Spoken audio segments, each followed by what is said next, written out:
हाँ तो सब चलेगा। आपके ऊपर डिपेंड करता है पढ़ाई। चलिए ठीक है, हमारे ऊपर डिपेंड करता है, तो चलिए हम कर ही लेते हैं। हमारे ऊपर डिपेंड करता है तो हम तो छोड़ेंगे नहीं। अगर मैं छोड़ दिया तो फिर आप लोग कहेंगे कि सर आपने छोड़ दिया था और इससे क्वेश्चन आया है ना, तो बदनाम नहीं होना है। कर लेते हैं, लिख लेते हैं। आपात उपबंध, आपात उपबंध। ये हरेंद्र, अभी जो है कि पॉलिटी जो है एक एक दो दिन की बची है। ओके, उसका रिकॉर्डिंग जो है कि आपको उपलब्ध करा देंगे। ठीक है हरेंद्र, ठीक सुन पा रहे हैं ठीक है हमको? सर। हाँ, हाँ सर। वो रिकॉर्डिंग आपको भेज देंगे पूरी पॉलिटी की। ओके, तो आपको आपको पूरी पॉलिटी का क्लास उपलब्ध हो जाएगा। ओके, और इसके बाद जो है ना ये जैसे खत्म होता है 2 दिन लगेंगे, तो उसके बाद आपकी ज्योग्राफी स्टार्ट हो जाएगी। ठीक है, सर और बुक लिस्ट भी है कि सेंड कर देंगे, देख लीजिएगा क्या क्या बुक है आपके पास, और कुछ बुक तो होंगी ना आपके पास।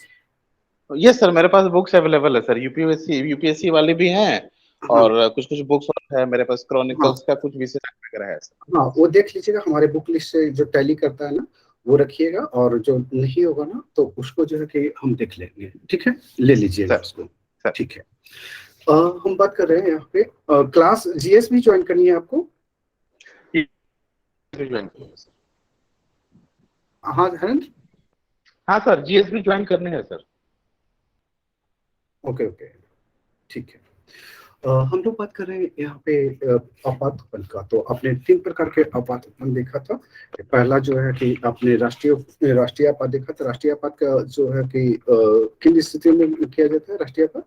सशस्त्र विद्रोह और आंतरिक युद्ध, बाह्य आक्रमण, सशस्त्र विद्रोह, है ना, आंतरिक और आंतरिक अशांति। ठीक है, और उसके बाद जो है कि आपने देखा था जब पढ़ा रहे थे आपको राष्ट्रपति, तो उसमें जो है कि आपने देखा था क्या कि राष्ट्रपति जो है राष्ट्रपति शासन देखा था आपने। तो राष्ट्रपति शासन जो है आपका 356, और फिर उसके बाद वित्तीय। तो सबसे पहले हम लोग देख लेते हैं कि ये क्या कहते हैं आपका राष्ट्रीय आपात। राष्ट्रीय आपात की बात कर लेते हैं, लिख लीजिए, लिख लीजिए राष्ट्रीय आपात। सबसे पहले हेडिंग दे लीजिए, आपात बंद, आपात बंद, आपात बंद की चर्चा। आपात वन की का प्रावधान ऐसे लिख लीजिए, प्रावधान। आपात वन का प्रावधान कहाँ किया गया है? भाग कितने में? 18, भाग 18 अनुच्छेद 352-60 18 में किया गया है। भाग 18 में अनुच्छेद अनुच्छेद 352 से 360 तक। भाग 18 में अनुच्छेद 352 से 360 तक प्रावधान किया गया है। लिख लीजिए, आपात वन लिया कहां से गया है? तो ये जर्मनी से लिए गए हैं। लिख लीजिए, आपात वन का प्रावधान, आपात उपबंध का प्रावधान जर्मनी जर्मनी के संविधान से, जर्मनी के संविधान से प्रेरित है, प्रेरित है, प्रेरित है, प्रेरित है, चलिए, प्रेरित है।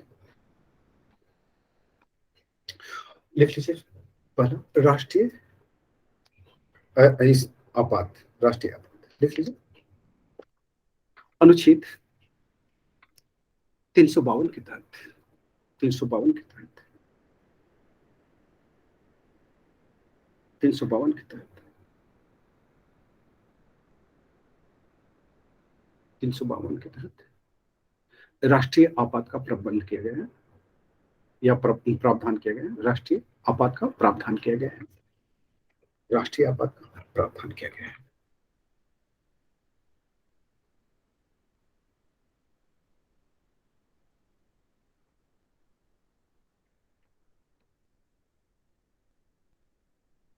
अब इसमें जो है कि राष्ट्रीय जो है कि आपात का जो प्रावधान है ना, वो आपका 352 के तहत किए गए हैं। इसके तहत जो है कि आप देखेंगे क्या कि किन परिस्थितियों में, है ना, क्या आपातवान का ये जो पॉलिटिकल पार्टी होती है, सत्ताधारी पार्टी जो होती है, क्या इसका ये फायदा भी उठाती है? Yes sir. आपने देखा है 1976 में जब इंदिरा गांधी ने आपातकाल लगाई थी तो इसी का फायदा उठाकर 2 वर्ष का प्रशासन बढ़ा ली थी।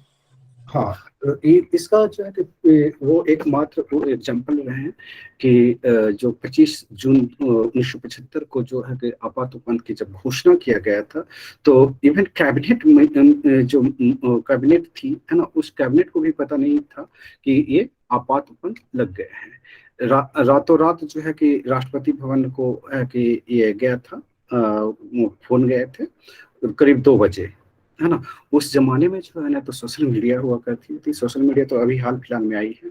उस जमाने में ना तो सोशल मीडिया हुआ करती थी ना, प्रिंट मीडिया इतना ज्यादा कवरेज करती थी, और न्यूज चैनल तो एक ही थे, डीडी नेशनल, है ना। और मॉर्निंग में है कि 8 बजे जो है, 8 बजे के न्यूज आते हैं ना डीडी न्यूज में, तो 8 बजे लोगों को 8 बजे पता चला कि ये आपातोपन लगे हुए हैं, आपातकाल लगे हुए हैं, और सड़कों पे जो है पुलिस पूरी भरी हुई है। लोग ऑफिस जा रहे थे, लोग के अपने अपने बिजनेस पे जा रहे थे, आपातोपन थे, है ना। तो ये पहला बार जो है कि देखते हैं कि राष्ट्रीय आपात का जो है गलत तरीके से फायदे उठाए गए। यहाँ पे है कि आप नेक्स्ट जो आप देखेंगे जो राष्ट्रपति शासन वगैरह है ना, तो राष्ट्रपति शासन का तो हमेशा गलत फायदा उठाया ही जाता है ना। बिहार में उठाए गए थे, नहीं उठाए गए थे, याद कीजिए भुट्टा सिंह, यस सर। है ना। तो चलिए इसमें हम कर लेते हैं, पहले राष्ट्रीय आपात कर लेते हैं, समझ लेते हैं इसको। अनुच्छेद अनुच्छेद 355 तथा 354, सॉरी, अनुच्छेद 353 तथा 354 के तहत 353 तथा 354 के तहत राष्ट्रीय आपात की उद्घोषणा के प्रभावों के बारे में प्रावधान किया गया है। नेक्स्ट लिख लीजिए, राष्ट्रीय आपात की उद्घोषणा का मूल अधिकारों पर पड़ने वाले प्रभाव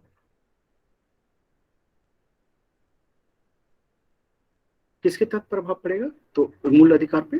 तो जब आर्टिकल जो है कि आप 58 देखेंगे, 358 और 359, है ना, तो उस वो जो है मूल अधिकारों को प्रभावित करती है।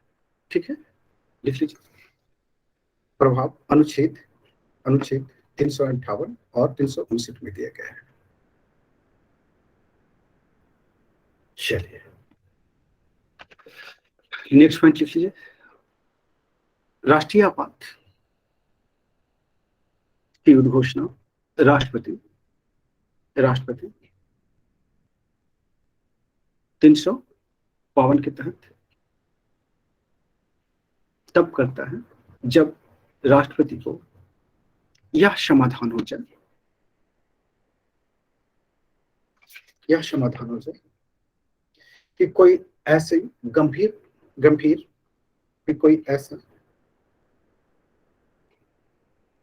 गंभीर परिस्थिति उत्पन्न हो गया है जिसमें युद्ध आपसे अगर पूछेगा तो बस टेक्निकल चीजों के लिए पूछेगा कि किन किन परिस्थितियों में लगाया जाता है, तो ध्यान देना है। युद्ध, बार, बाह्य आक्रमण, एक्सटर्नल एग्रेशन, या सशस्त्र विद्रोह के कारण भारत या उसके किसी भाग में प्लेन पेपर पे ही लिखना है हरेंद्र, भारत या उसके किसी भाग, यस सर, भारत या किसी भाग में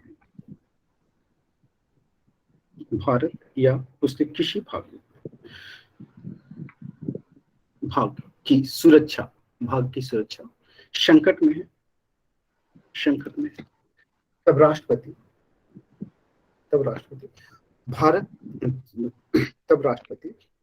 संपूर्ण भारत या किसी भाग में आपात की घोषणा कर सकता है। अब मान लीजिए कि अगर राष्ट्रीय संकट है है ना, अगर कि चाइना आक्रमण कर देता है ना, चाइना आक्रमण कर देता है, तो सीधी सी बात है कि भारत की संप्रभुता को खतरा है, भारत की संप्रभुता को खतरा है। जैसा कि आप देखते हैं आए दिन लद्दाख और आए दिन जो है कि आपका अरुणाचल प्रदेश जो तवांग वाला क्षेत्र है ना, तवांग वो पूरे अरुणाचल प्रदेश को ही चाइना जो है अपने पार्ट में दिखाता है ना। और वहाँ पे है कि खासतौर पे तवांग वाले जो डिस्ट्रिक्ट है ना, वहाँ पे जाने पे लोगों को वो वीजा देता है ना, अपने नागरिकों को जो है वो क्या कहता है, वीजा देता है ना। तो सीधी सी बात है कि इन क्षेत्रों में जो है कि कभी भी आक्रमण हो सकते हैं, और जनरली तौर पे ये और हुए भी हैं। आपने देखा होगा 62 का बार, सुना है 62 का बार, जो हमारा ये क्षेत्र जो थे क्या कहते हैं, जो तवांग वाला क्षेत्र था उस पे है कि वो कब्जा कर चुका था। हालांकि उस समय की परिस्थितियां अलग थी, अब की परिस्थितियां अलग हैं। अब जो है कि इंडिया मजबूत है, उस समय इंडिया मजबूत नहीं हुआ करता था। तो इस समय जो है कि आप देखते हैं कि क्या कि इस समय इस स्थिति में जो है कि भारत सरकार जो है, राष्ट्रपति जो है कि आपात की घोषणा कर सकता है। क्या राष्ट्रपति है कि स्वयं आपात की घोषणा करेगा? मंत्रिमंडल के सहमति पर मंत्रिमंडल जब सिफारिश करेगा तब करेगा, तब करेगा, है ना, अपने से नहीं कर सकता है। अपने से नहीं कर सकता है। ठीक है। और पहले क्या था? था अपने से जब 44वां संविधान संशोधन 1978 लागू हुआ तभी मंत्रिमंडल की सिफारिश पर कहा गया कि राष्ट्रपति आपात की घोषणा कर सकते हैं। हाँ जी, लिख लीजिए, लिख लीजिए, इसमें लिख लीजिए। मूल संविधान में सशस्त्र विद्रोह, सशस्त्र विद्रोह के शब्द के स्थान पर क्या था? आंतरिक आंतरिक अशांति, आंतरिक अशांति शामिल था, है ना। इसी का ये जो है क्या थी? आंतरिक अशांति। तो आंतरिक अशांति कैसा, है ना, कौन डिसाइड करेगा, है ना? प्रधानमंत्री इसी का फायदा उठाई थी, है ना। और जो ये कॉन्स्टिट्यूशन, जो हमारा कॉन्स्टिट्यूशन में था, वो क्या था? एक लूप होल था, है ना, जहां जिसको है कि फायदा उठा करके प्रधानमंत्री ने अपनी सत्ता को बचाने के लिए, है ना, अपनी सत्ता को बचाने के लिए उन्होंने क्या किया था? इसका फायदा उठा लिया और कहा कि देश में इस ऐसी स्थितियां नहीं बन रही है ना, जिससे कि शासन का सही ढंग से संचालन किया जाए, इसलिए जो है कि क्या क्या क्या किया जाता है? राष्ट्रीय आपात की घोषणा कर दी जाए, है ना। और वो घोषणा हो गई थी रातों रात। और जो है कि हमारे लोकतंत्र के लिए एक धब्बा के तरह भी है ना।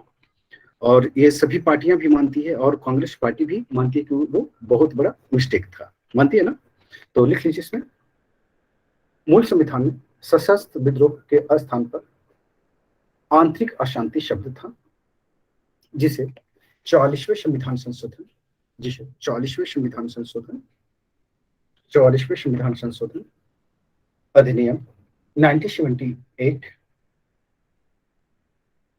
द्वारा प्रतिस्थापित किया गया, प्रतिस्थापित किया गया, प्रतिस्थापित किया गया। अब यहाँ पे देखिए, आपसे जो क्वेश्चन पूछेगा वो तो अगर सिंपल में वे में पूछ दिया तो बोलेगा कि राष्ट्रीय आपात का उपबंध कहाँ पे किया गया है ना। तो आपको आर्टिकल या तो दिया होगा या तो फिर आपके भाग दिए होंगे कि किस भाग में किया गया। लेकिन है कि आपसे क्वेश्चन वो नहीं पूछ करके ये पूछेगा कि ये राष्ट्रीय आपात लगाया जा सकता है ना, आंतरिक विद्रोह की स्थिति में, सशस्त्र विद्रोह की स्थिति में, है ना। और कोई भी ऑप्शन दे देगा, संविधान की विफलता में, है ना, संवैधानिक शासन की विफलता में, या फिर है कि कुछ और दे देगा। तो सीधी सी बात है कि यहाँ पे अब देखना है कि आंतरिक अशांति जो टर्म था उसको क्या कर दिया गया? टर्मिनेट कर दिया गया, हटा दिए गए हैं 44वें संविधान संशोधन में। जो है आंतरिक अशांति के जगह जो है कि क्या आ गया? सशस्त्र विद्रोह आ गया है। ठीक है, तो बस इतना ध्यान रखना है और कुछ भी ध्यान रखने की जरूरत नहीं होगी। नेक्स्ट चलते हैं, लिख लीजिए, नेक्स्ट चलते हैं, लिख लीजिए। यदि राष्ट्रपति को यदि राष्ट्रपति को यदि राष्ट्रपति को यह विश्वास हो जाए या यह समाधान हो जाए, राष्ट्रपति को यह समाधान हो जाए कि युद्ध या बाह्य आक्रमण या सशस्त्र विद्रोह का संकट संकट संकट सन्निकट है, मतलब उपस्थित होने वाला है, सन्निकट है, तो वह आपात की उद्घोषणा कर सकता है, आपात की उद्घोषणा कर सकता है, आपात की उद्घोषणा कर सकता है। ठीक है, आपात की उद्घोषणा कर सकता है। ठीक है, आपात की उद्घोषणा कर सकता है। ओके, यानी कि ऐसी परिस्थितियां बन जाए, है ना, कि अब युद्ध की स्थिति बनने वाली है, या फिर है कि हमारे ऊपर, हमारी सीमा के ऊपर कोई देश आक्रमण करने वाला है ना, या सीमाएं हमारी सुरक्षित नहीं है ना, ये अनुमान भी अगर लग जाता है, तब भी राष्ट्रपति क्या कर सकते हैं, घोषणा आपात की कर सकते हैं, है ना। हालांकि अब जो है कि कम ही चांस लगता है कि ऐसा स्थिति जो है दोबारा उत्पन्न होने वाला है, लेकिन जिस तरह से माहौल बन रहे हैं अभी, है ना, ये अफगानिस्तान में और पाकिस्तान का जिस तरह से इन्वॉल्वमेंट है अफगानिस्तान में, है ना, तो थोड़ी सी भारत के लिए जो है चिंता का विषय बना हुआ है। लगातार है कि आप देख रहे होंगे कि हमारे जो थिंक टैंक है, जो रक्षा विभाग है ना, वो अपनी चिंता जो है कि लगातार व्यक्त कर रहे हैं कि भारत के लिए वो सही नहीं होगा। भारत जो है कि अपनी कूटनीति अप्रोच जो है लगातार चला रहे हैं, है ना, लगा रहा है। अभी है कि आपने देखा होगा ब्रिक्स सम्मेलन हुए थे, सुना है? या सर, मोदी ने अध्यक्षता किए थे। हाँ, मोदी साहब अध्यक्षता किए थे। उसका अभी 15 था, उसका विषय था। हाँ, 13वां जो है ब्रिक्स सम्मेलन जो है, हाँ, उसकी अध्यक्षता इंडिया ने ही किया था, मोदी साहब किए थे वर्चुअल। चलिए इसमें कर लेते हैं, इसमें कर लेते हैं, इसमें कर लेते हैं, नेक्स्ट पॉइंट कर लेते हैं हम लोग। लिख लीजिए, नेक्स्ट पॉइंट लिख लीजिए, लिख लीजिए। राष्ट्रपति आपात की घोषणा तभी करता है जब मंत्रिमंडल इस आस के विनिश्चय की लिखित सूचना सुनिश्चित करने के लिए, इस आस के विनिश्चय करने की लिखित सूचना किसको देगा? लिखित सूचना लिखित सूचना राष्ट्रपति को देता है। लिखित सूचना की अनिवार्यता 40वें संविधान संशोधन द्वारा जोड़ी गई है, क्योंकि 25 जून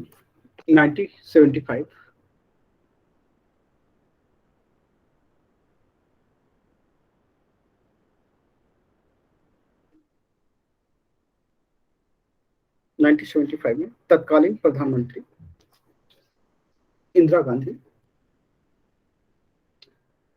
ने आंतरिक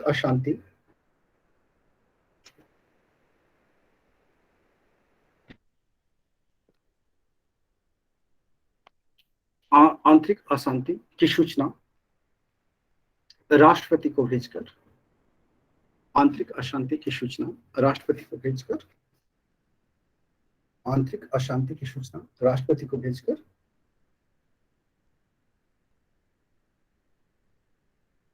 गुप्त रूप से आपातकाल की घोषणा करवा दिया था।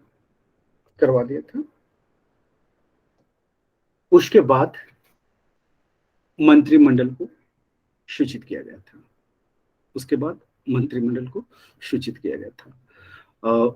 उस समय जो है कि उस समय के जो अखबार पेपर में छपा था क्या कि आपातकाल की घोषणा के बारे में छपी हुई थी, और नेक्स्ट डे के पेपर में आया था कि यह आपातकाल की घोषणा जो लागू की गई है, मंत्रिमंडल को उससे वाकिफ किया ही नहीं गया था। तो सोचिए कि गृह मंत्री, है ना, गृह मंत्री और रक्षा मंत्री, ये दो ऐसे मिनिस्टर्स हैं, है ना, जिनको विश्वास में लेना जरूरी होगा, है ना। अब ये दोनों मिनिस्टर्स को ही नहीं पता था कि आपात उपबंध लगे हैं, है ना। उन्हें 7 बजे जो है कि सुबह में पता चला कि आपात उपंथ जैसा कोई खबर आ रहा है। 8 बजे जब उन्होंने न्यूज सुना तो है कि भागे भागे प्रधानमंत्री कार्यालय पहुंचे दोनों के दो।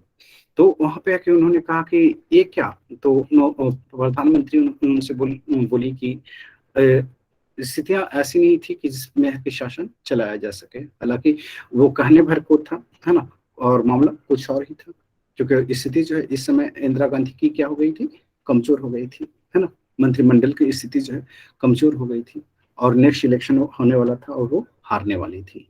आपने देखा होगा कि नेक्स्ट इलेक्शन जब हुआ तो वो बुरी तरह से हार गई थी, है ना। और उसी समय है कि इनका जेपी का आंदोलन भी चल रहा था, संपूर्ण क्रांति नहीं।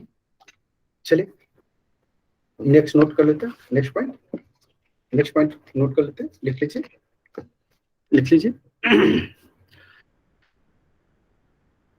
लिख लीजिए 44वें संविधान संशोधन 44वें संविधान संशोधन द्वारा लिखित प्रावधान इसलिए क्या किया गया था कि भविष्य में फिर कभी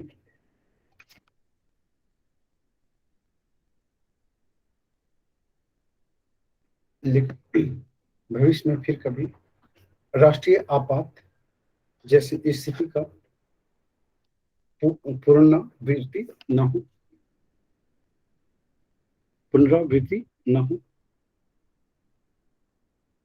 है ना।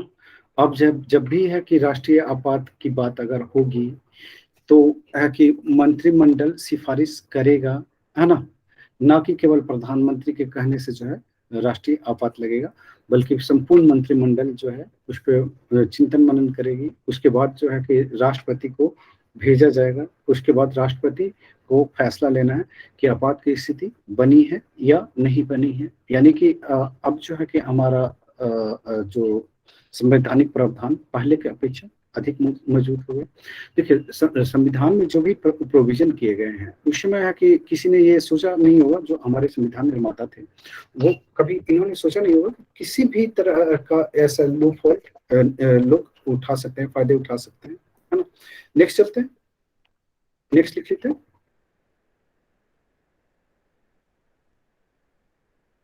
राष्ट्रपति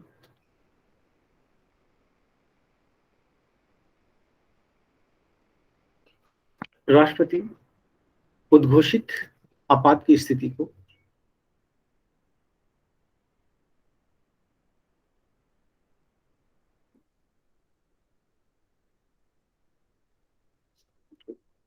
आपात स्थिति की उद्घोषणा को लिख लीजिए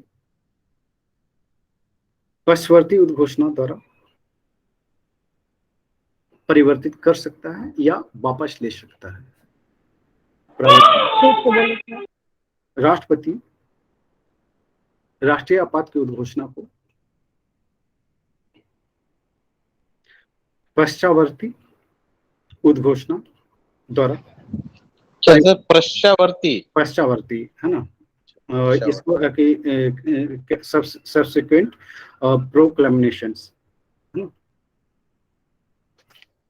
पश्चावर्ती उद्घोषणा द्वारा परिवर्तित कर सकता है या वापस ले सकता है, ले सकता है। ये जो है ये अधिकार जो है राष्ट्रपति को आर्टिकल 52 352 क्लॉज 2 के तहत दिया गया है। नेक्स्ट लिख लीजिए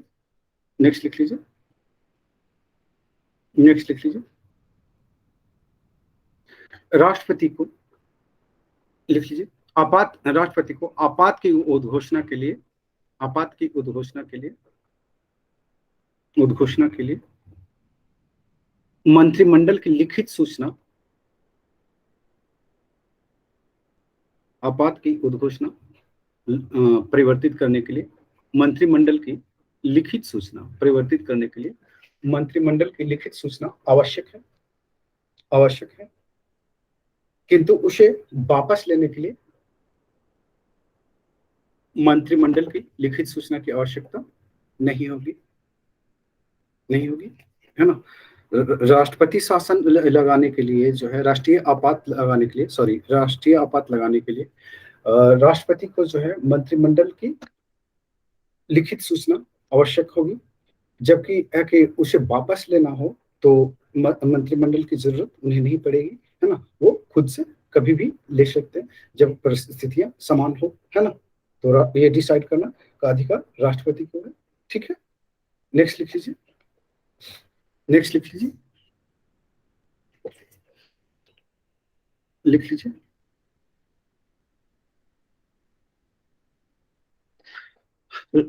राष्ट्रपति को लिख लीजिए, राष्ट्रपति को विभिन्न भिन्न भिन्न आधारों पर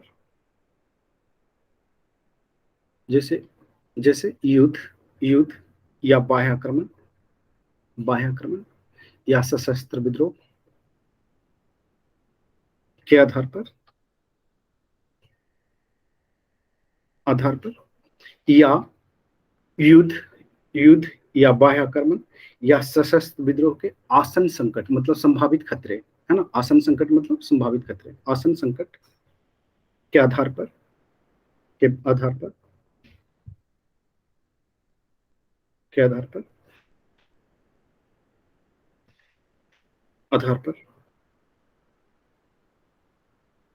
भिन्न उद्घोषणा जारी करने की शक्ति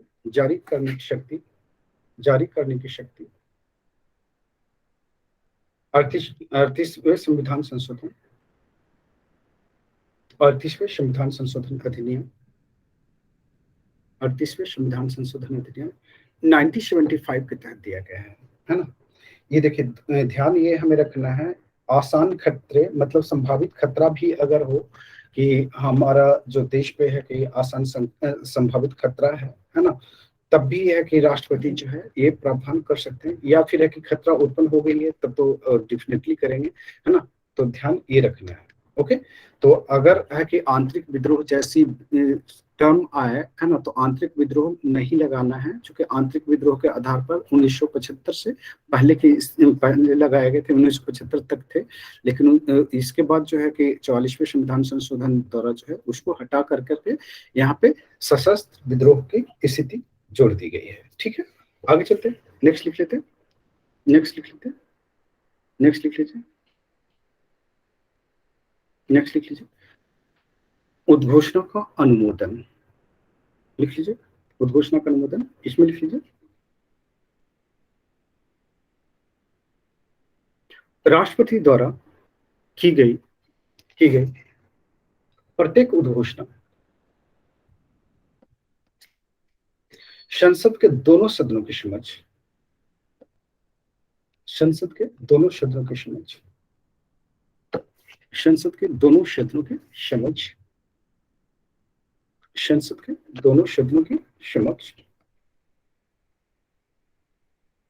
अनुमोदन के लिए रखा जाना चाहिए। अगर संसद सत्र में ना हो तो क्या होगा? संसद सत्र में होगा तभी तो दोनों सदनों के लिए रखा जाएगा, और संसद सत्र में ना होगा तो 1 माह पहले किया जाता है ना। इसको लिख लीजिए, रखा जाना आवश्यक। यदि दोनों सदन उद्घोषणा को 1 माह के भीतर अनुमोदित नहीं करते हैं तो ऐसी स्थिति में यह उद्घोषणा स्वतः समाप्त हो जाएगी। यानी कि राष्ट्रपति एक बार अगर राष्ट्रीय आपात की उद्घोषणा कर देते हैं तो उसके लिए जो है 1 महीने के भीतर जो है राष्ट्रपति की उद्घोषणा का जो है संसद जो है क्या करेगी, प्रूफ करेगी, है ना। अगर वो प्रूफ नहीं कर पाती है, उस पर विचार नहीं करती है ना, तो वो उद्घोषणा जो है राष्ट्रीय आपात की घोषणा एक माह बाद स्वतः ही समाप्त हो जाएगी, है ना, और आपात की स्थिति नहीं रहेगी।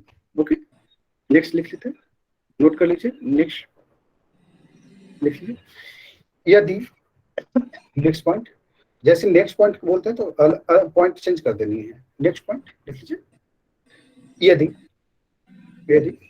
उद्घोषणा उस समय की गई है, उद्घोषणा उस समय की गई है जब लोकसभा विघटित हो, है ना, जब लोकसभा का विघटन हो जाए, है ना, विघटित हो, या एक माह के दौरान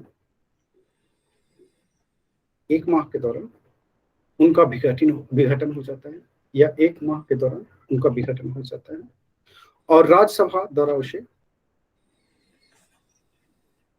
अनुमोदित कर दिया जाता है, अनुमोदित कर दिया जाता है, अनुमोदित कर दिया जाता है, राज्यसभा द्वारा अनुमोदित कर दिया जाता है। तब इस स्थिति में लोकसभा के पुनर्गठन के बाद होने वाले प्रथम बैठक से 30 दिन के भीतर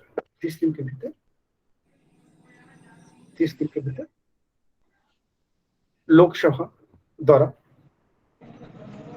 अनुमोदित किया जाना आवश्यक होगा। अब देखिए, जब है कि स्थिति समान है, अगर उस समय कोई चुनाव नहीं है ना, तब तो है कि राष्ट्रपति अगर आपात की स्थिति की घोषणा करता है तो उसे लोकसभा पारित कर देगा और उसके बाद राज्यसभा पारित कर देगा, और इस तरह से जो है कि अनुमोदन हो जाता है तो आगे राष्ट्रीय आपात जारी रहेगा। और अगर अनुमोदन नहीं करता है तो राष्ट्रीय आपात जो है वो स्वतः समाप्त हो जाएगी, जो घोषणा की गई थी 1 महीने के अंदर में समाप्त हो जाएगी। यदि जो है कि लोकसभा जो है कि ये विघटित हो जाए या 1 महीने में विघटित होने वाली है और राष्ट्रीय आपात की घोषणा हो चुकी है, तो ऐसी स्थिति में है कि क्या होगा कि तुरंत अनुमोदन होना नहीं है ना, तो राज्यसभा उस दरमियान जो है कि उस पर जो है एक्शन लेगी और राष्ट्रसभा जो है उसको अनुमोदित कर देगी, है ना, तो वो आगे जारी रहेगा। लेकिन है कि तब तक जारी रहेगा जब तक के लोकसभा उस पर अपना अनुमोदन न दे दे, है ना। तो जब प्रथम बैठक होगी, पुनर्गठन होगा लोकसभा का, तो उसमें जो है प्रथम बैठक में उसका अनुमोदन करना आवश्यक हो जाएगा, अन्यथा वो स्वतः समाप्त हो जाएगी। ठीक है। अब राष्ट्रीय आपात कितने दिन के लिए लगाया जा सकता है? कितने दिन के? 6 माह के 6 महीने। 6 महीने, मैक्सिमम 3 साल का। लिख लीजिए, लिख लीजिए। राष्ट्रीय आपात का अनुमोदन संसद के प्रत्येक सदन द्वारा होना आवश्यक है। अब यहाँ भी लूप होल्ड जो है नहीं छोड़ा गया है ना, कि लोकसभा पारित कर दे तो है कि आपात की स्थिति आगे बनेगी, वो राज्यसभा में जाएगी, राज्यसभा भी अनुमोदन करेगा तभी ये बनेगा, है ना। तो यहाँ पे अब राजनीतिक पार्टियां जो है कि फायदा नहीं उठा सकती। लिख लीजिए, प्रत्येक सदन में होना आवश्यक है, दोनों सदन में होना आवश्यक है। लिख लीजिए, इसके लिए प्रत्येक सदन द्वारा अपनी कुल सदस्य संख्या के बहुमत तथा उपस्थित और मतदान करने वाले सदस्यों के 2/3 बहुमत से पारित किया जाना आवश्यक होगा। यानी कि ये क्या है? विशेष बहुमत है ना, इसी को विशेष बहुमत बोलते हैं ना। नेक्स्ट लिख लीजिए, नेक्स्ट पॉइंट। एक बार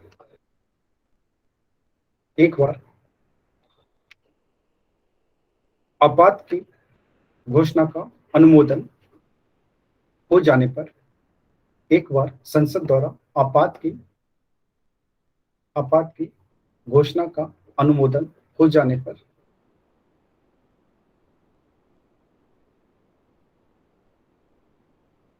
यह उद्घोषणा 6 माह के लिए परिवर्तित होती है। यानी कि 6 माह तक और आपात बढ़ जाएगा, है ना। 6 माह तक आपात बढ़ जाएगा, और अगर 6 माह से अधिक करना होगा तो फिर से करना पड़ेगा। फिर से संसद में विशेष बहुमत से पारित करवाना होगा दोनों सदन में, है ना। उसके बाद जो है फिर से वो बना रहेगा। लिख लीजिए, लिख लीजिए। यदि यदि आपात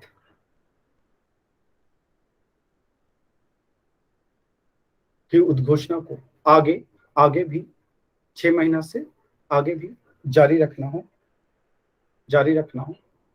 तो पुनः पुनः पुनः अनुमोदन की पुनः संसद के अनुमोदन की आवश्यकता होगी।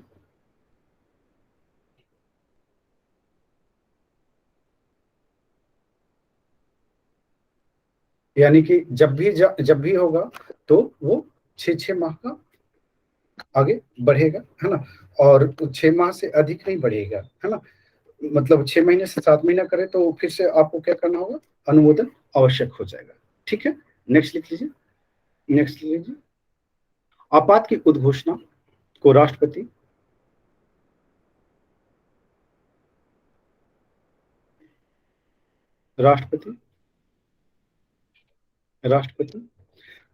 पश्चावर्ती उद्घोषणा द्वारा कभी भी वापस ले सकता है। वापस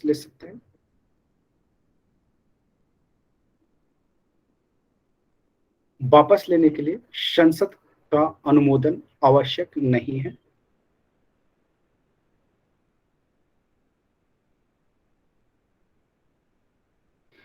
और यदि राष्ट्रपति घोषणा को वापस नहीं लेता है तो क्या होगा? और राष्ट्रपति का मन बदल गया कि नहीं, हम राष्ट्रपति शासन लगाए रखेंगे, तब क्या होगा? 6 महीना तक ही तो मन नहीं बदलेगा, 6 महीने बाद फिर पारित करेगा तब तो। फिर मंत्रिमंडल करेगा कुछ सर, फिर मंत्रिमंडल करेगा, लोकसभा करेगा। लिख लीजिए, हाँ लिख लीजिए। आपात की उद्घोषणा को वापस लेने का अधिकार लोकसभा को भी दिया गया है। राष्ट्रपति नहीं करेगा तो लोकसभा वापस ले लेगा, है ना। तो ये चेक बैलेंस समझते हैं ना, चेक बैलेंस एक दूसरे पे है ना।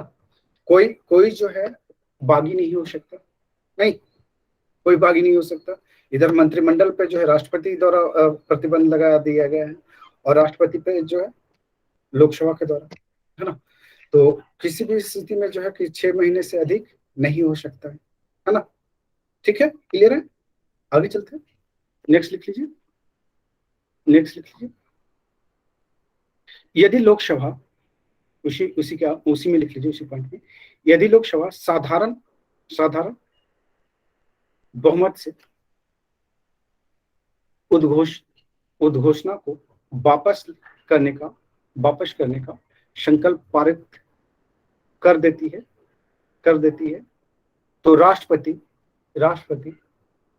उद्घोषणा को वापस लेने के लिए बाध्य होगा, है ना। कंपल्सन है ये। अगर साधारण बहुमत से जो है कि लोकसभा उद्घोषणा को वापस करने के लिए कह दे और राष्ट्रपति ना ले, है ना, तब भी वो वापस लेना पड़ेगा उसको, है ना। तो ये हर स्थिति में जो है एक दूसरे पे चेक बैलेंस है। तो कोई किसी को इग्नोर नहीं कर सकता। उससे बेहतर है राष्ट्रपति अपनी बेइज्जती करवाएं, बेहतर है पहले से उद्घोषणा को वापस ले ले, है ना। तो याद कीजिए 75 वाली स्थिति, है ना, 75 वाली स्थिति में उन्होंने बढ़ावा भी लिया था, है ना। तो ये चीजें जो है कि लोकतंत्र के लिए बहुत बड़ा एक दाग था, है ना, जो होना नहीं चाहिए था, है ना। आगे चलते हैं। यहाँ पे भी लोकसभा पावर बन गया, पावरफुल। हाँ, यहाँ लोकसभा पावरफुल बन गया। जो 65वीं में जो क्वेश्चन आपको याद है पूछा था, हाँ सर, बुजुर्ग की तरह, हाँ। तो ये पॉइंट वहां भी लिख सकते हैं। ठीक है, ये पॉइंट जो है आप वहां भी लिख सकते हैं कि राष्ट्रपति जो संसद जो है राष्ट्रीय आपात की उद्घोषणा को वापस ले सकता है। राष्ट्रपति अगर लगाता है तो उसको वापस लेने का अधिकार संसद को भी है ना। संसद में केवल लोकसभा को, है ना।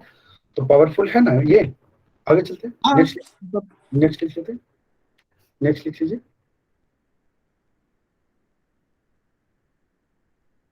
लिख लीजिए।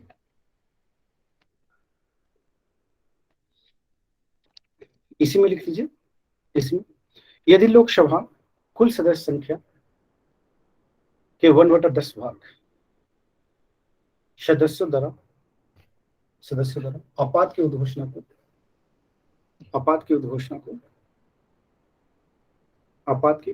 को वापस लेने वाले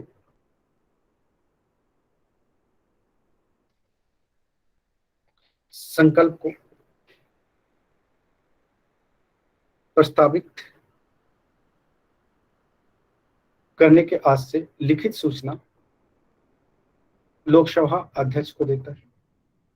जब लोकसभा सत्र में होगा, लोकसभा अध्यक्ष को देता है।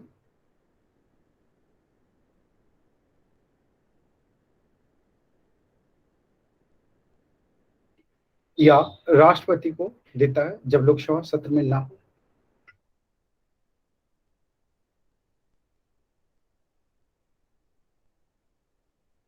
तब तो राष्ट्रपति ऐसी सूचना के 14 दिन के भीतर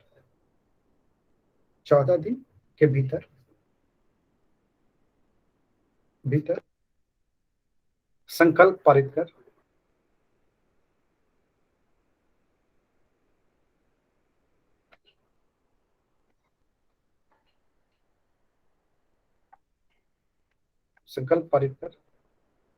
लोकसभा की विशेष बैठक बुलाएगा।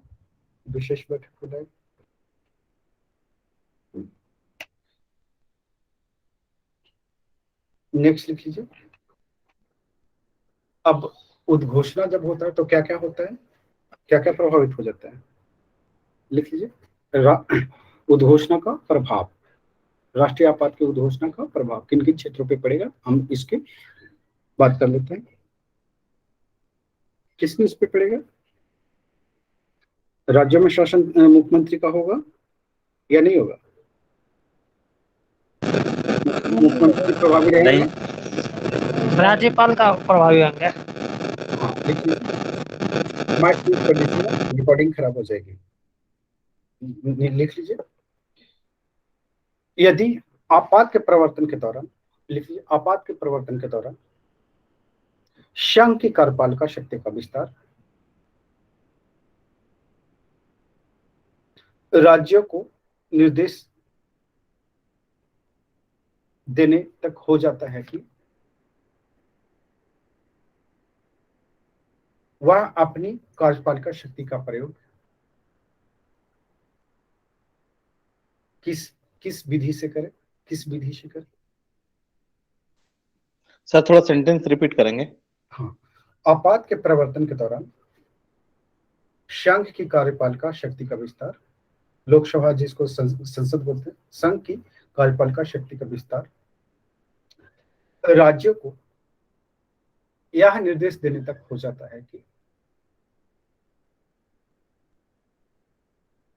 वह अपनी कार्यपालिका शक्ति का विस्तार किस विधि से करे। अब इसको बस ऐसा समझ लीजिए सिंपल शब्दों में, है ना, कि जब राष्ट्रीय आपात की उद्घोषणा होती है ना, तो यहाँ पे जो है कि केंद्र जो है क्या हो जाता है, मजबूत हो जाता है ना, और राज्यों पे जो है शासन किसका हो जाता है, केंद्र का हो जाता है। ठीक है, बस इतना इसे इस तरह से समझना है। अगर है कि विधानसभा स्थिति में ऑब्वियसली ये 38 राज्य है ना, तो सभी जगह जो है विधानसभा अस्तित्व में हो, तो डायरेक्शन किसका पालन करेगा, सीधे केंद्र के डायरेक्शन को पालन करेगा, है ना, और अब केंद्र के अनुसार ही शासन व्यवस्था या विधि व्यवस्था चलेगी। ठीक है, क्लियर है सबको? आगे बढ़ो, नेक्स्ट पॉइंट पे लेते हैं। लिख लीजिए। संसद की विधायी शक्ति का विस्तार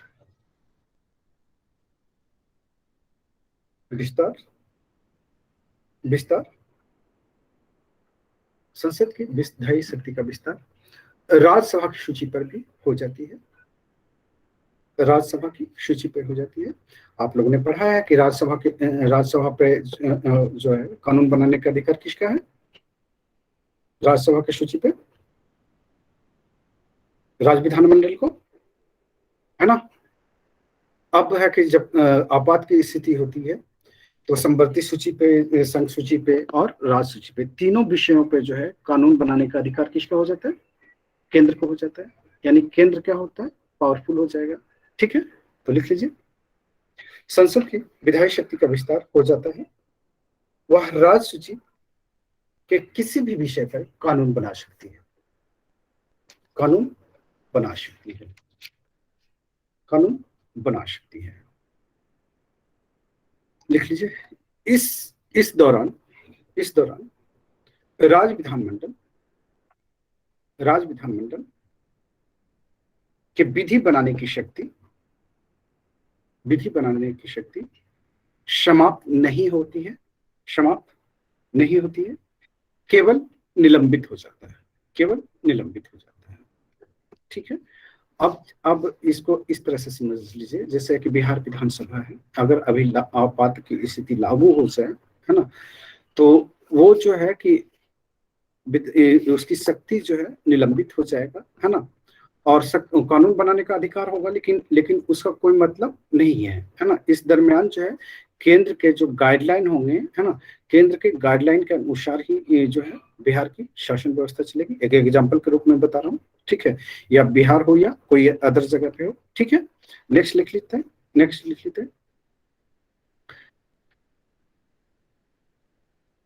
आपात की स्थिति में संसद द्वारा बनाए गए विधि उद्घोषणा के प्रावर्तन में न रहने पर 6 महीने के भीतर स्वतः समाप्त हो जाती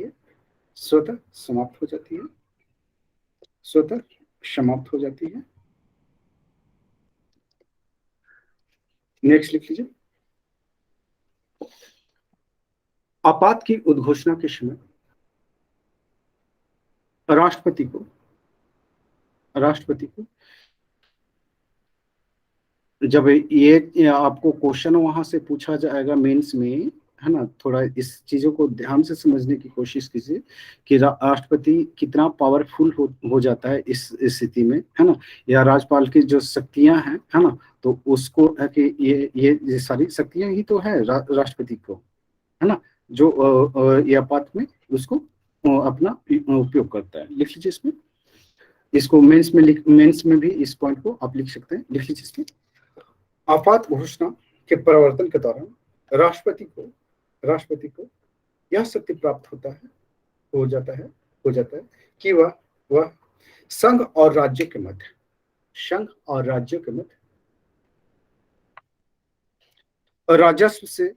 राजस्व वितरण से संबंधित उपबंधों में परिवर्तन या रूपांतरण का आदेश दे सके। यानी कि जो टैक्स लगाने की जो प्रक्रिया होगी या फिर है कि अनुदान की जो प्रक्रिया होगी, है ना, उसमें भी वो क्या करेगा? फेरबदल कर सकता है आपात की स्थिति में राष्ट्रपति। ठीक है, तो ये एक पावर है राष्ट्रपति का। नेक्स्ट पॉइंट कर लेते हैं, लिख लीजिए, नेक्स्ट लिख लीजिए, आपात के दौरान मूल अधिकारों का निलंबन हो जाता है, फंडामेंटल राइट। अब वहां पे ये नहीं बोलना है कि हमें बोलने की अभिव्यक्ति मिली है ना, घूमने की आजादी मिली है ना, हमारा फंडामेंटल राइट है, ये नहीं बोलना है ना। वो आपके फंडामेंटल राइट जो है ऑटोमेटिक क्या हो जाता है? सस्पेंड हो जाता है ना, निलंबित हो जाता है ना। वो तब तक के जब तक के आपात की स्थिति बनी रहेगी, है ना। सिचुएशन के अनुसार जो है कि नागरिकों को क्या करना है? कम करना होगा, है ना। लिख लीजिए, आपात के दौरान मूल अधिकारों का निलंबन हो जाता है।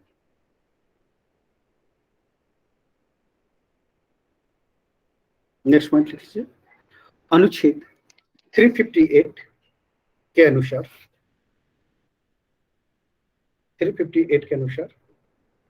जब युद्ध या बाह्य आक्रमण के आधार पर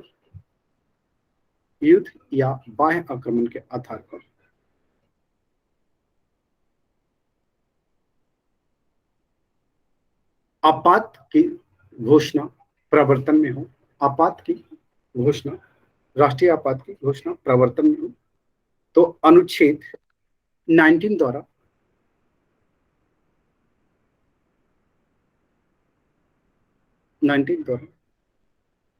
प्रदान की गई स्वतंत्रता का अधिकार, राइट टू फ्रीडम, क्या होगा? स्वतः निलंबित हो जाता है, उसे निलंबित करने का जरूरत नहीं पड़ेगा, वो स्वतः निलंबित हो जाएगा, स्वतः निलंबित हो जाता है।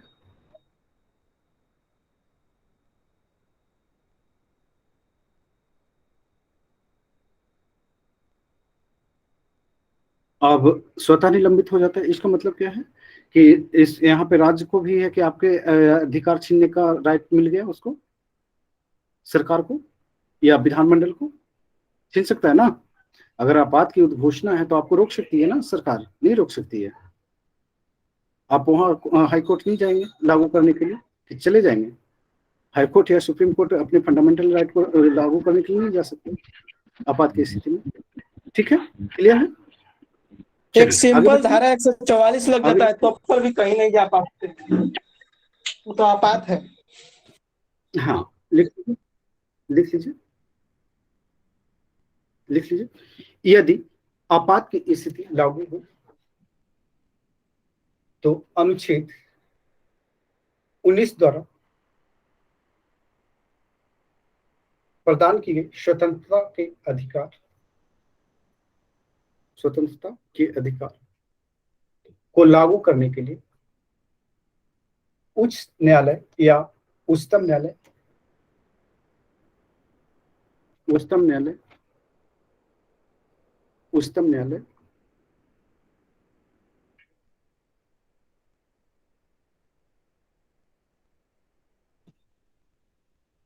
न्यायालय या उच्चतम न्यायालय में चुनौती नहीं दी जा सकती,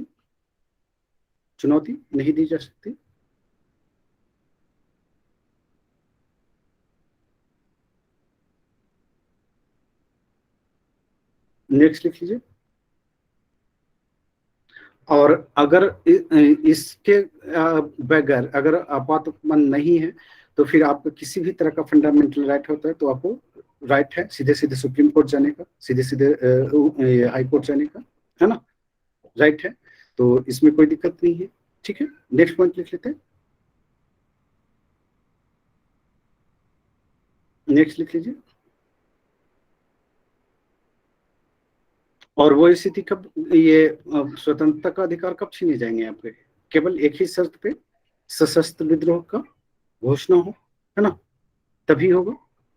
ठीक है, और अन्यथा आपके फंडामेंटल राइट क्या होगा, जारी रहेगा। लिख लीजिए, मूल अधिकार अनुच्छेद 19 द्वारा प्रदान की गई मूल अधिकार केवल सशस्त्र विद्रोह की स्थिति में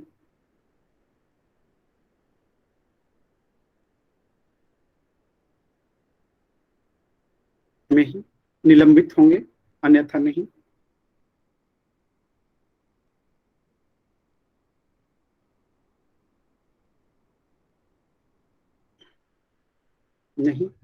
ये जो है ब्रैकेट में लिख लीजिएगा, 44वें संविधान संशोधन में यह प्रावधान किया गया है 44 अमेंडमेंट में।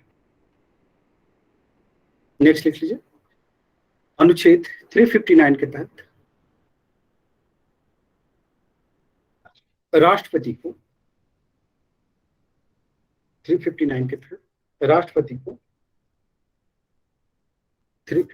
तहत राष्ट्रपति को मूल अधिकारों के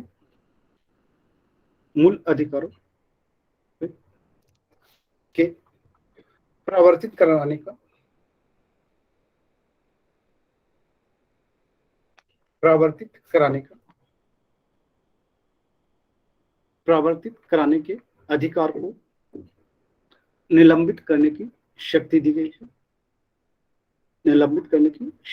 है।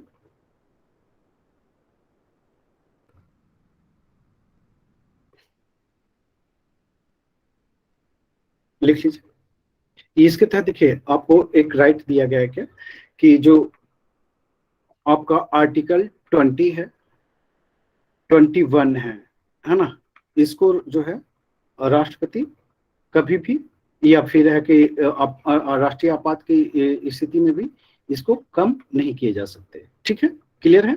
लिख लीजिए। अनुच्छेद राष्ट्रीय आपात की स्थिति में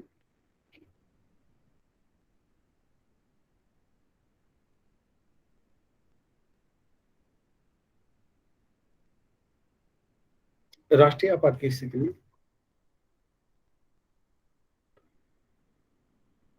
अनुच्छेद 20 और अनुच्छेद 21 के तहत प्रदान किए गए मूल अधिकार को निलंबित नहीं किया जा सकता, निलंबित नहीं किया जा सकता। अब है कि आप लोग से सवाल करते हैं, आर्टिकल 20 और आर्टिकल 21 में क्या है, बताइए किसकी चर्चा है? इसमें सर प्राण एवं दैहिक स्वतंत्रता है, और 21 में है कि रीट्स है, जो 5 रीट्स जो है वो दिए गए हैं। हाँ, गुड गुड। तो ये जो है कि आपके 20 और 21 जो है आपका ये निलंबन नहीं होगा, बाकी सारे मूल अधिकार आपका क्या होगा, निलंबित हो जाएगा। अगर 20 और 21 अगर निलंबित होता है तो आप क्या जा सकते हैं, कहाँ जा सकते हैं? सीधे हाई कोर्ट या सुप्रीम कोर्ट आप सीधे जा सकते हैं। 1 मिनट, हेलो, हाँ इंटू वही एडवर्टीजमेंट का देख लीजिए,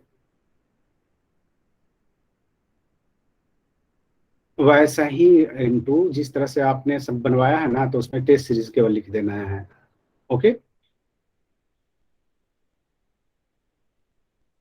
मैं क्लास ले रहा हूँ, आप कर लो ना, आप बनवा लो बैठ कर। हाँ ना, हाँ शेड्यूल छोड़ के ठीक, चलिए ओके। क्या बात कर रहे थे हम? आपके जो है कि आर्टिकल 20 और 21 के तहत जो मूल अधिकार प्रदान किए गए हैं, है ना, अगर ये राष्ट्रीय आपात की स्थिति में तो भंग होगा नहीं। अगर निलंबित किया जाता है, संभव ही नहीं है ना, क्योंकि प्राण एवं दैहिक स्वतंत्रता है, इससे आपको कोई वंचित किया करेगा ही नहीं, करेगा क्या? नहीं करेगा। तो अगर बाय द वे कहीं अतिक्रमण होता हुआ दिखता है तो आप सीधे सीधे सुप्रीम कोर्ट और हाई कोर्ट जा सकते हैं। ठीक है, नेक्स्ट लिख लेते हैं, नेक्स्ट लिख लीजिए, नेक्स्ट लिख लीजिए। जब आपात की उद्घोषणा प्रवर्तन में हो तो संसद को यह अधिकार होता है कि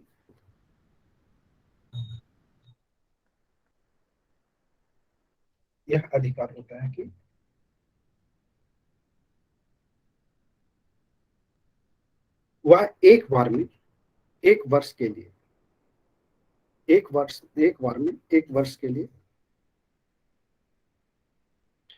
लोकसभा के कार्यकाल को बढ़ा दे,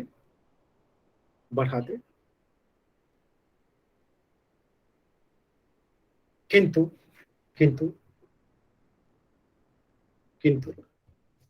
इसका विस्तार आपातकाल के प्रवर्तन में न रहने पर 6 माह से अधिक नहीं होगा, है ना। तो ये अभी हम पढ़ा चुके हैं, बता चुके हैं कि इसका फायदा उठाया गया था और लोकसभा का कार्यकाल भी बढ़ा दिए गए थे। ठीक है, तो इसको समझाने की जरूरत नहीं पड़ेगी, आगे चलते हैं, नेक्स्ट लिख लेते हैं। आपातकाल लागू रहने पर संसद किसी राज्य में राष्ट्रपति की शासन अवधि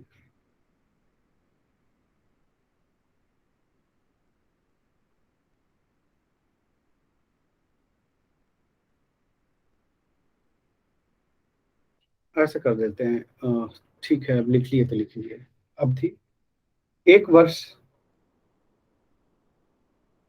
से अधिक बढ़ाने का संकल्प पारित कर सकती है। ये राष्ट्रपति शासन में लिखाना था, पढ़े लिखा दिया। चलिए ठीक है, कोई नहीं। नेक्स्ट लिख लीजिए, राज्यों में राष्ट्रपति शासन। राज्यों में राष्ट्रपति शासन, हेडिंग दे दीजिए, सब हेडिंग है ना, सब हेडिंग दे दीजिए, लिख लीजिए इसको। अच्छा, राष्ट्रपति शासन का उद्घोषणा किस आर्टिकल के तहत किया जाता है?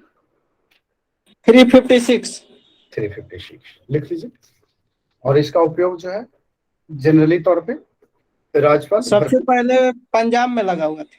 हाँ, नहीं कहते राज्यपाल इसका भरपूर उपयोग करता है। हाँ। नहीं, यस सर। चलिए तो हम लोग इस पे अपना अपना पावर है, इस पे हम लोग बात कर लेते हैं, है ना, बात कर लेते हैं, कर लेते हैं, लिख लीजिए।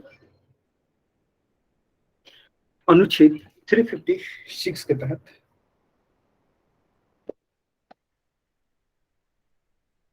के तहत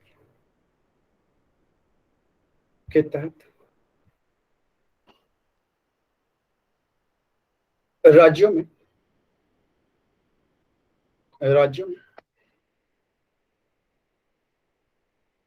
संवैधानिक तंत्र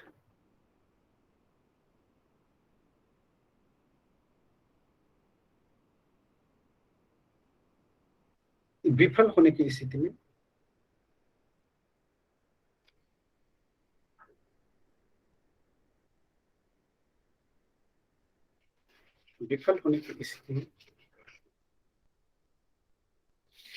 राष्ट्रपति शासन का प्रावधान किया गया है। हालांकि संविधान में जो है कि क्लियर कट से राष्ट्रपति शासन का उल्लेख नहीं है, है ना, वो संवैधानिक तंत्र की विफलता की स्थिति में वहां पे ये लगाने की बात की गई है। लिख लीजिए। इसके लिए आपात की घोषणा नहीं करते हैं, राष्ट्रीय आपात की घोषणा नहीं करते हैं, ठीक है, या आपात की स्थिति घोषणा नहीं करते हैं, संवैधानिक तंत्र विफलता की बात करते हैं केवल। लिख लीजिए, इसमें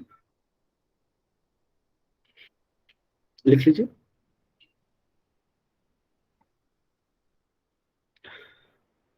अब ये घोषणा कैसे करेगा? क्या राष्ट्रपति स्वयं करता है या फिर है कि राज्यपाल के माध्यम से करता है? राज्यपाल के अनुमोदन पे करता है, कैसे होता है? लिख लीजिए।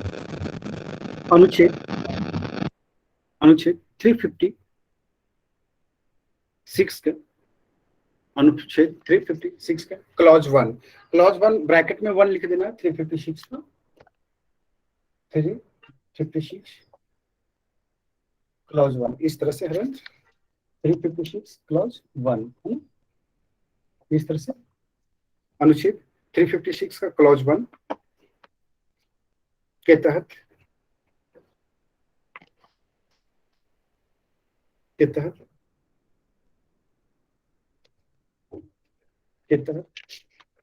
यदि राष्ट्रपति को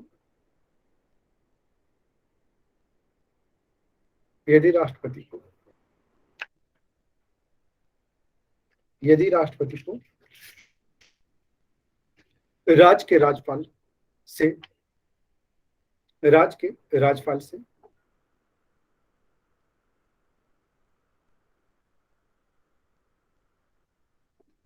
यह प्रतिवेदन प्राप्त हो जाए कि उस राज्य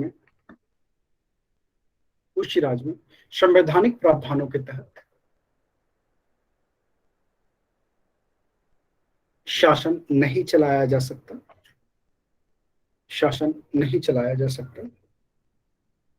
तो तब इस स्थिति में राष्ट्रपति उस राज्य में राज्यपाल उस स्थिति में राष्ट्रपति शासन की उद्घोषणा कर सकता है। ठीक है, और ये कैटलिस्ट का काम करता है। और केंद्र और राज्यों के बीच में क्या है?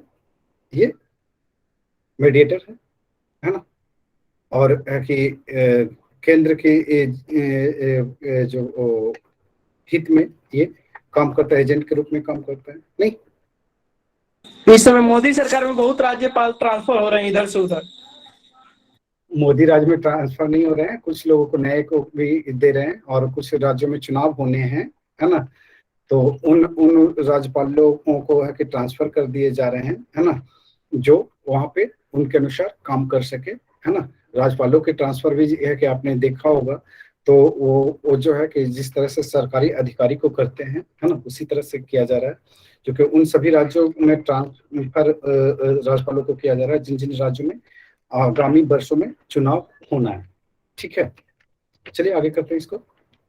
अभी कल परसों ही तो हुआ है, कितने 9 राज्यों का, 8 या 9 इसी तरह था। हाँ अभी तो आज गुजरात का सीएम इस्तीफा दे दिए।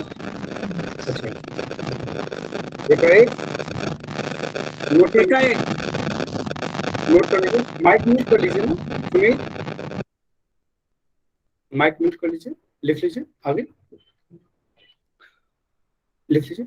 अनुच्छेद 365 के तहत यह प्रावधान किया गया है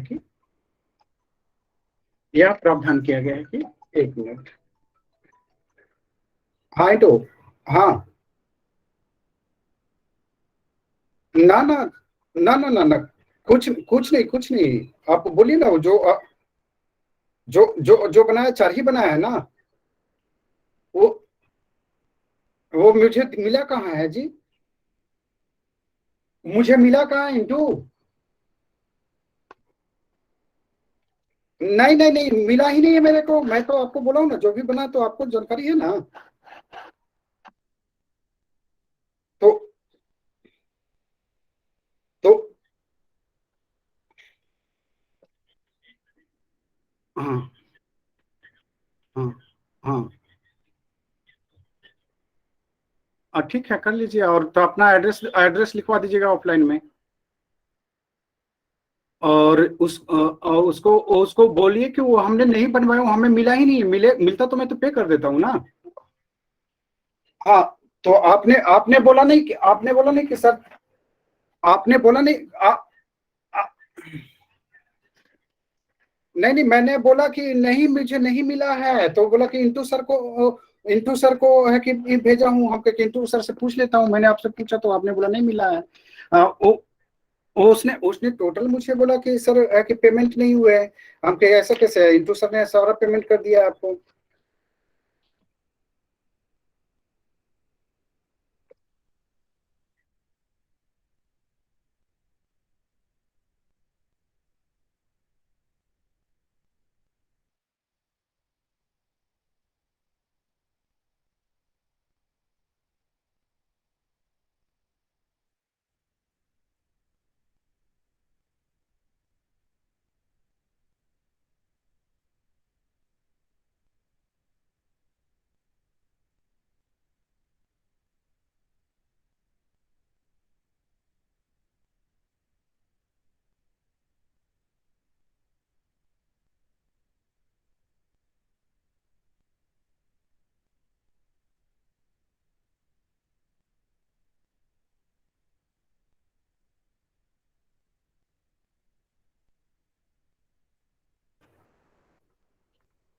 बात क्या कर रहे थे हम लोग, यहाँ पे आर्टिकल 365 के तहत यह प्रावधान किया गया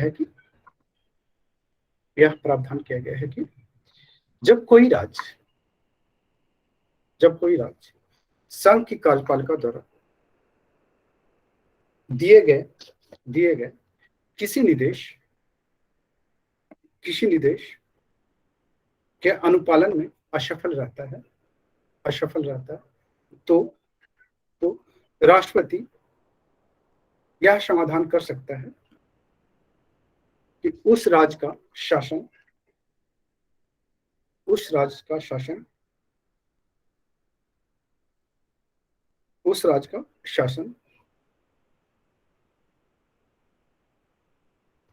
और 365 लिखवा दिया है, 356 कर लीजिए, उल्टा लिख लीजिए उसको, 356, उस राज्य का शासन संवैधानिक प्रावधानों के अधीन नहीं चलाया जा सकता।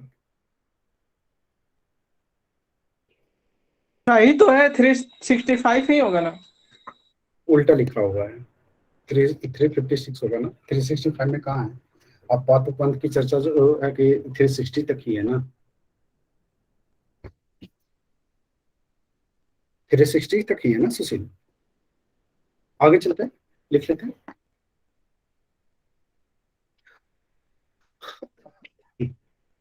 लिख लीजिए। अनुच्छेद 356 के तहत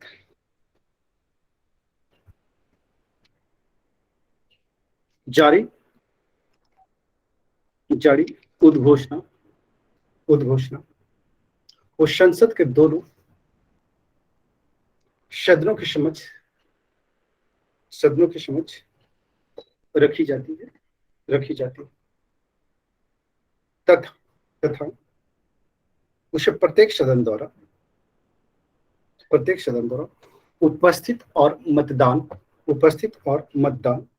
करने वाले सदस्यों के बहुमत, यहाँ साधारण बहुमत, सदस्यों के साधारण बहुमत से 2 माह के भीतर पारित करना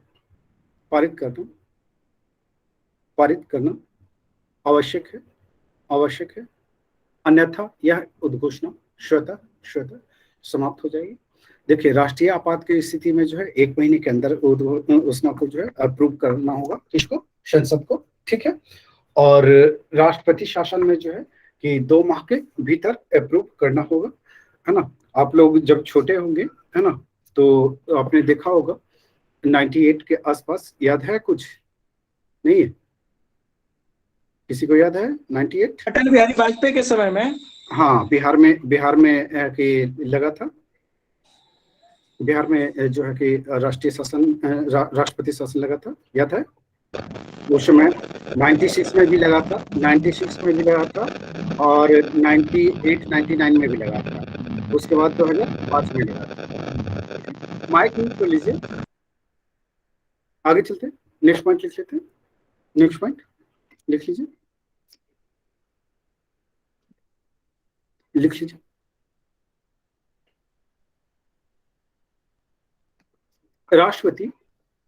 राष्ट्रपति किसी पूर्ववर्ती उद्घोषणा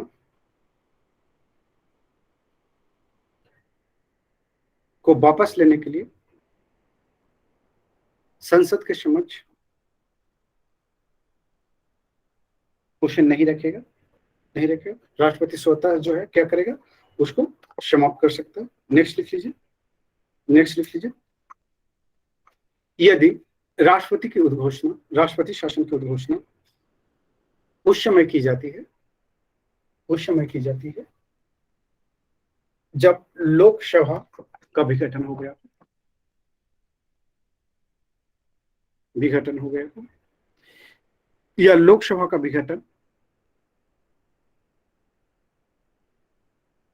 विघटन उद्घोषणा का अनुमोदन किए बिना 2 माह के भीतर 2 माह के भीतर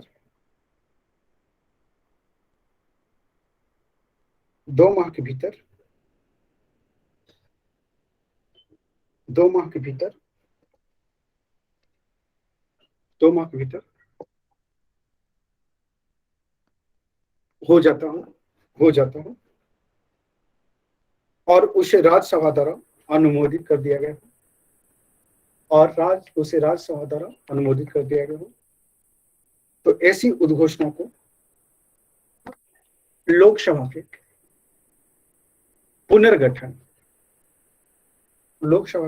पुनर्गठन के पश्चात उसकी प्रथम बैठक से 30 दिन के भीतर, ये देखिए, ये सब सारी चीजें जो है ना आपको यहाँ से मिस करेंगे। कितने जो टाइम पीरियडेशन है ना, उसको है कि आप ध्यान रखिएगा टाइम पीरियड को, कि कितने दिन के भीतर अनुमोदन होना आवश्यक है ना। तो आपके सवाल जो है यहाँ से बन सकते हैं, ठीक है। और ये जो है सवाल बने हुए हैं ऑलरेडी, राष्ट्रीय आपात से भी बना हुआ है और राष्ट्रपति शासन से भी बने हुए हैं, ठीक है। तो लिख लीजिए, 30 दिन के भीतर अनुमोदित किया जाना आवश्यक है। अन्यथा उद्घोषणा स्वतः समाप्त हो जाएगी। लिख लीजिए। उद्घोषणा की अवधि कितने दिन तक ये वैलिड रहेगा, इसकी बात कर लेते हैं।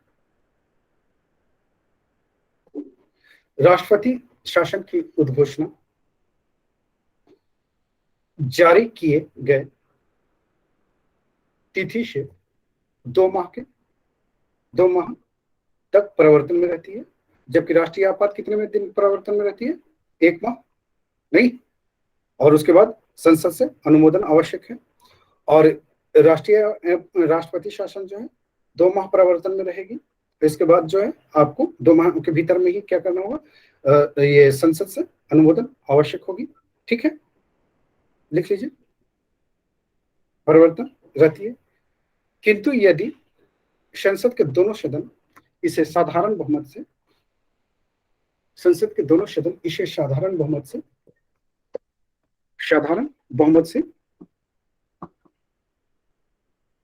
2 माह के भीतर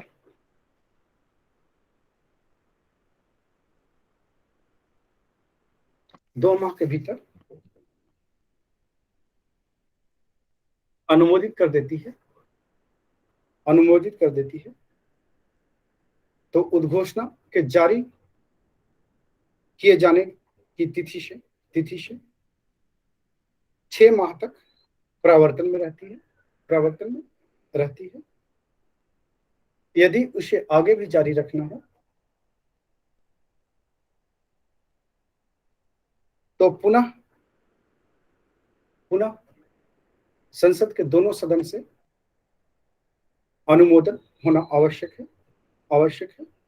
तो इस तरह से क्या होगा, 6 माह बढ़ते जाएगा। ठीक है, आगे चलते हैं। नेक्स्ट लिख लीजिए इसमें नेक्स्ट पॉइंट, उद्घोषणा की अवधि संसद द्वारा 6 माह की अवधि के लिए बढ़ाई जा सकती है। संसद के अनुमोदन द्वारा 6 माह की अवधि के लिए बढ़ाई जा सकती है। किंतु किसी भी स्थिति में, किसी भी दशा में 3 वर्ष से अधिक अवधि के लिए नहीं बढ़ाई जा सकेगी। ठीक है, अब इसका दुरुपयोग कैसे संभावित है, बताइए, कैसे दुरुपयोग कर सकता है सत्ताधारी दल? कुछ आइडिया है? राष्ट्रपति शासन के उद्घोषणा का दुरुपयोग कैसे हो सकता है? हाँ बताइए, हरेंद्र कुछ बता रहे थे। नहीं सर, मैं आपसे पूछ रहा था, थोड़ा सा इस पे प्रकाश डालेंगे। हाँ, मैं बच्चों से वो पूछ रहा हूँ, थोड़ा सा बताइए बच्चे, क्या इसका गलत फायदा उठाया जा सकता है? नहीं उठाया जा सकता। उठाया जा सकता है। कैसे? जैसे मान लिया कि 6 महीना का इसका टर्म पूरा हो गया, फिर संसद से अनुमोदन करके फिर 6 महीना के लिए बढ़ाएगा। इस तरह करके वो 3 साल तक ले जा सकता है उसको।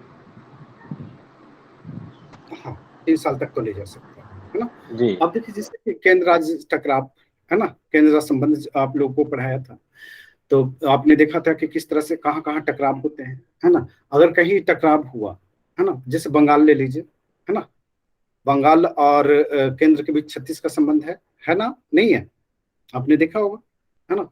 तो केंद्र और राज्यों के बीच जो है कि अक्सर टकराव होती है। टकराव उन स्थितियों में क्रिएट होती है जब केंद्र में कोई अलग पार्टी सत्ता में हो और राज्य में कोई अलग पार्टी सत्ता में हो, है ना। तो दोनों के विचारधाराओं के बीच क्या होती है, आपसी टकराव होता है। अब टकराव इतना बढ़ जाए कि राष्ट्रपति शासन जैसी व्यवस्था लाने की स्थिति आ जाए, है ना। तो एक बार राष्ट्रपति शासन का अनुमोदन हो गया, है ना, तो अभी आप देख क्या रहे हैं, केंद्र में जो है कि सत्ताधारी दल जो है वो लोकसभा में तो मजबूत है ही है, और इसके साथ ही साथ राज्यसभा में भी बहुत स्ट्रांग है ना। दोनों जगह बहुमत है, प्राप्त है, पता है आपको। बीजेपी को जो है दोनों जगह बहुमत प्राप्त है अभी, दोनों को बहुमत है ना, राज्यसभा में भी और लोकसभा में तो ऑलरेडी है ही है ना। तो दोनों जगह बहुमत है। तो अब है कि किसी राज्य में जो है कि अगर बदला लेना रहे, है ना, तो आराम से है कि 6 माह के अंदर बढ़ा देगा, है ना, वहां पे तब तक के बढ़ा लेगा जब तक कि उसकी स्थिति उस राज्य में अच्छा ना हो जाए। अगर मान लीजिए सपोज डेट, थोड़ा देर के लिए मान लीजिए कि बंगाल में राष्ट्रपति शासन लागू हो जाए, है ना, और कि भाजपा चाह रही है कि हमारी किसी भी तरह से वहाँ गवर्नमेंट जो है बन जाए, तो क्या करेगी? राष्ट्रपति शासन लागू कर देगी और फिर 6 महीने के बाद फिर से अनुमोदन, 6 महीने के बाद फिर से अनुमोदन। 3 सालों में तो बैकग्राउंड इतना तैयार कर ही लेगा कोई कि चुनाव आराम से जीत सकता है ना। तो इसका इस तरह से है कि फायदा उठाया जा सकता है, क्योंकि यहाँ पे है कि विपक्ष जो है क्या है, कमजोर है ना, उसके अपोजिट जा नहीं सकेगा। अपोजिट जाएगा तो उसका बहुमत पारित होगा नहीं, साधारण बहुमत के लिए भी उसके पास बहुमत नहीं है ना, न तो राज्यसभा में न तो लोकसभा में। तो यहाँ पे फायदा उठाया जा सकता है। लूप होल्ट यहाँ पे दिख रहा है आप लोगों को, नहीं दिख रहा है? यहाँ लूप होल्ट है? Yes sir. है। चलिए ठीक है, आगे चलते हैं। ठीक है हरेंद्र, क्लियर है? उसकी बहुमत Yes, sir. नहीं रहेगा तब ना राष्ट्रपति शासन लगेगा, जब बहुमत है तो कहाँ से लगेगा? हाँ, राष्ट्रपति शासन किस स्थिति में लगता है? संवैधानिक तंत्र के विफल होने, जब बहुमत नहीं रहेगा तब। संवैधानिक तंत्र के विफल होने पर लगता है ना। ये कौन सा बता दिया बहुमत नहीं है तब? हाँ। तब अभी मैंने ये सब बताया कि बहुमत नहीं होने की स्थिति में राष्ट्रपति शासन लगेगा। संवैधानिक नहीं तो जब विफल कब होगा? जब बहुमत नहीं रहेगा तभी मुख्यमंत्री रहेगा, तो फिर खिलाफ अगर सिद्ध हो गया कि आपने कि संवैधानिक प्रावधानों का उल्लंघन किया है, आप बहुमत में रहें या ना रहें उससे कोई फर्क नहीं पड़ता है। संवैधानिक तंत्र ठीक है, तो दूसरे को भी फिर मुख्यमंत्री खड़ा कर देंगे। किसको कर देंगे आप? जब राष्ट्रपति शासन लागू हुआ है तो किसको कर देंगे आप? ये केंद्र का एक अपना पावर है सर ये। हाँ, राष्ट्रपति शासन लागू है तो किसको खड़ा कर देंगे आप मुख्यमंत्री? हाँ, जब विधानसभा ही भंग हो जाएगी तो फिर किसको कर लेंगे आप? सस्पेंड हो जाएगी, किसको कर लेंगे? क्या बना लेंगे आप? राष्ट्रपति शासन हटेगा तभी तो बनाएंगे ना सरकार, यह दावा प्रस्तुत करेंगे। ठीक है, क्लियर है सुशील? नेक्स्ट लिख लीजिए, नेक्स्ट लिख लीजिए। राष्ट्रपति शासन की अधिकतम अवधि 3 वर्ष तक हो सकती है। 3 वर्ष तक हो सकती है, 3 वर्ष तक हो सकती है।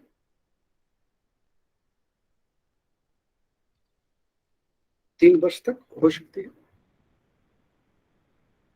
नेक्स्ट लिख लीजिए, राष्ट्रपति शासन के उद्घोषणा का प्रभाव, है ना, प्रभाव लिख लीजिए। क्या क्या होगा यहाँ पे? राष्ट्रपति शासन जब लागू होती है तो कौन कौन सी शक्तियां छीन जाती है राज्य की? लिख लीजिए, अनुच्छेद 356 के क्लॉज 1 के तहत जब किसी राज्य में राष्ट्रपति शासन की घोषणा की जाती है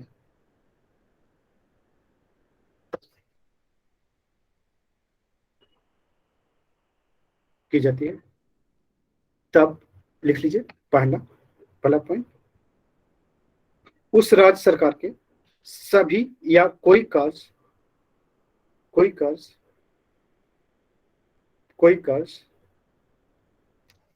राष्ट्रपति अपने हाथों में ले सकते हैं, अपने हाथों में ले सकते हैं, ले सकते हैं। और ये शासन किसके माध्यम से चलाएगा? राज्यपाल के माध्यम। राज्यपाल के माध्यम से ले सकते हैं, तथा उन शक्तियों का प्रयोग राष्ट्रपति उस राज्य के राज्यपाल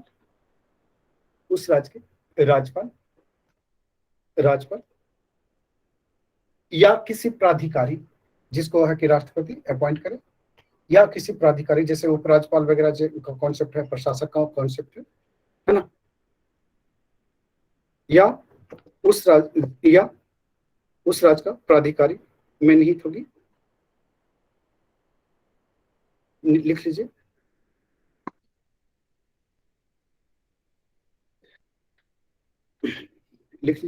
राष्ट्रपति यह घोषित कर सकता है कि राज्य विधानमंडल की शक्तियां संसद द्वारा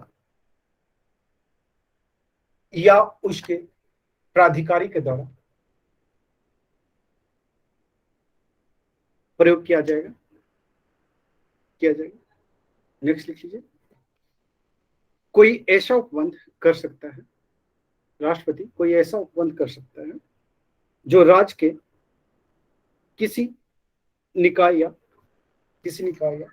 प्राधिकारी से संबंधित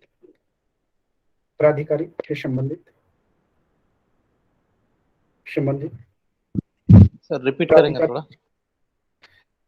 राष्ट्रपति कोई ऐसा उपबंध कर सकता है जो राज्य के किसी निकाय या प्राधिकारी से संबंधित किन्हीं संवैधानिक प्रावधानों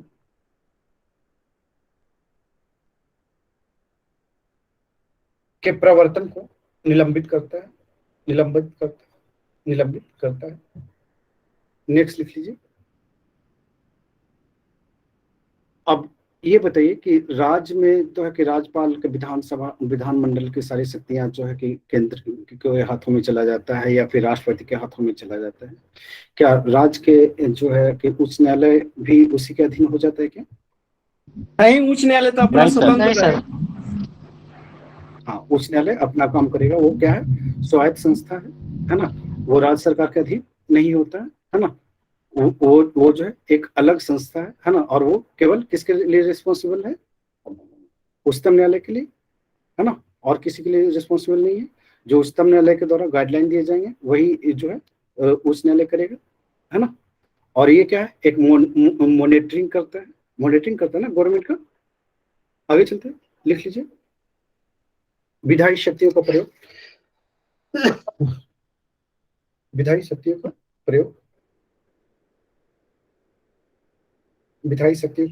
प्रयोग लिख लीजिए। विधायी शक्तियों का प्रयोग अनुच्छेद 357 के तहत जब राष्ट्रपति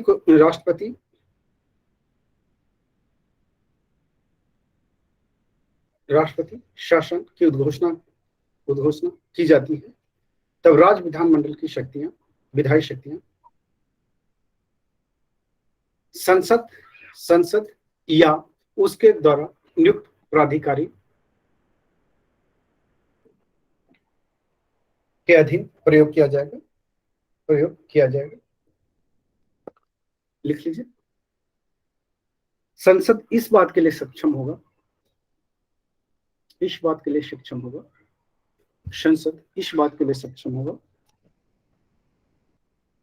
कि वह राज्य विधानमंडल की विधायी शक्तियां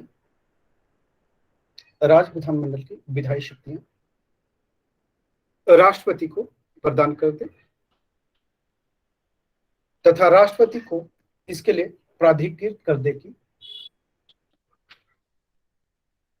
वह विधायन की यह शक्ति अन्य प्राधिकारी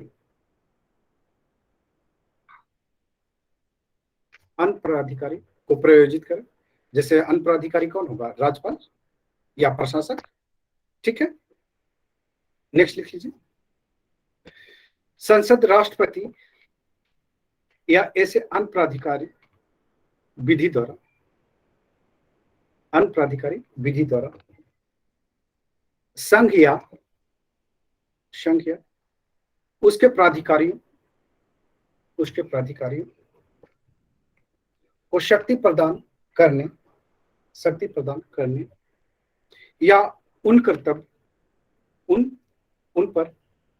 कर्तव्य अधिरोपित करने के लिए सक्षम होगा। नेक्स्ट लिख लीजिए। लोकसभा के सत्र नेक्स्ट पॉइंट, लोकसभा के सत्र में न रहने पर राष्ट्रपति राज्य की संचित निधि से व्यय को प्राधिकृत कर सकता है। यानी कि राष्ट्रपति लोकसभा के सत्र में न रहने पर राष्ट्रपति राज्य की संचित निधि से व्यय को प्राधिकृत कर सकता है, यानी कि जब लोकसभा का सत्र नहीं चल रहा हो, है ना, और कि राज्य की संचित निधि से पैसा निकालना हो, है ना, तो राष्ट्रपति उस पर फैसला दे सकता है, निकाला जाए या ना निकाला जाए। ठीक है, तो वित्तीय आपात आपका बच गया है। तो वित्तीय आपात अभी कर लें या फिर है कि सुबह के लिए रहने दें? सुबह के लिए सुबह के लिए यही रहने दीजिए। क्योंकि आप लोगों का है कि नेक्स्ट क्लासेस भी स्टार्ट हो जाएगी, है ना, जो मेंस वाले बच्चे हैं। ठीक है, तो चलिए फिर इतना ही तक रखते हैं अभी। ओके, मॉर्निंग की क्लास वही टाइम से है, 6:30 बजे। ठीक है हरेंद्र? जी सर। और